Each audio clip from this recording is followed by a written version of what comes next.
गांव का नाम रामपुर था, जो कि दुनिया से थोड़ा दूर एक घने जंगल के किनारे बसा हुआ था। रामपुर में बहुत सी कहानियां सुनी जाती थीं, लेकिन एक चिरकाल से सुनी जाने वाली कहानी हमारे युवक वरुण के जीवन को हिला देने वाली थी। वरुण एक रोमांटिक और साहसी युवक था, जो जंगल की सुंदरता में खो जाने का शौक रखता था। एक दिन उसने सुना कि रात्रि में जंगल की ओर से अजीब आवाजें आती हैं। लोग कहते थे कि जंगल में रात्रि का समय बहुत ही खतरनाक होता है, क्योंकि यहाँ भूतों का बसेरा है।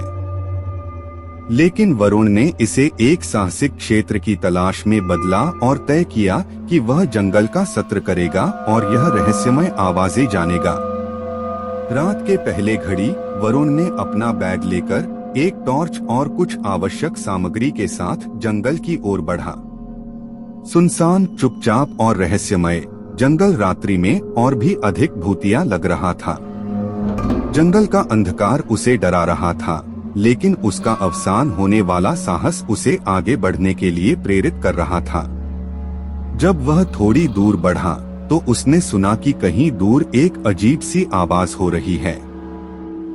वह दिल से उत्साहित हो गया और उसने टॉर्च को जंगल की ओर बढ़ाया। वह अब बड़ी तेज आवाज सुन सकता था, जैसे कोई गाय या शेर कुछ खोज रहा हो। धीरे धीरे वरुण ने वहां पहुंचते हुए देखा कि वहां एक विशाल दरबार सजा हुआ है, जिसमें भूतों की भीड़ एकत्र हो रही थी। वे विशालकाय राजा और रानी के साथ एक विशेष प्रकार के पूजा का समारोह कर रहे थे। वरुण हैरान हो गया और सोचने लगा कि ये भूतों की जमीन है या कुछ और है। राजा ने वरुण को देखा और मुस्कुराते हुए उससे बोला, तुम हमारी दुनिया में कैसे आए हो?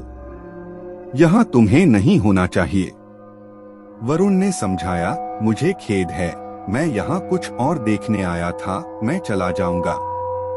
राजा ने हंसते हुए कहा, नहीं, तुम यहाँ रुको। हम तुम्हें यहाँ दिखाएंगे कि हमारी दुनिया कितनी खास है।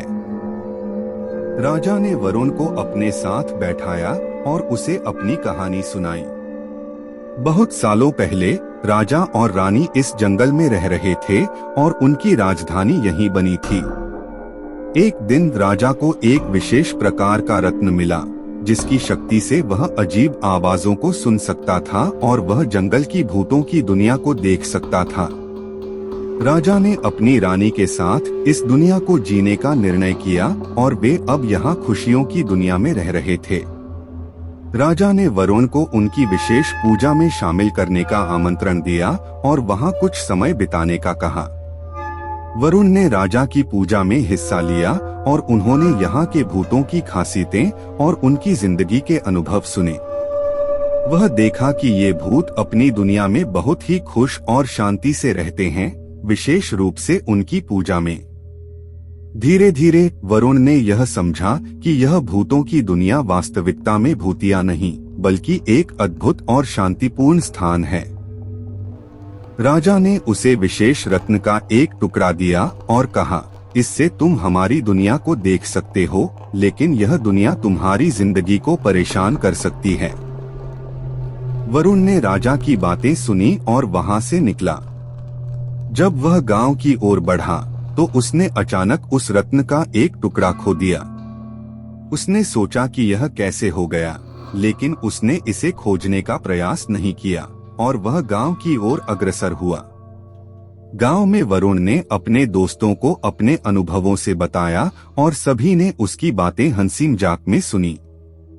लेकिन वरुण को अब जंगल की आवाजें कहीं भी खासी नहीं लगती थीं और उसने उन्हें एक रहस्यमय और शांतिपूर्ण स्थान की तरह महसूस किया। उसने सीधे ही राजपुर जाने का निर्णय लिया।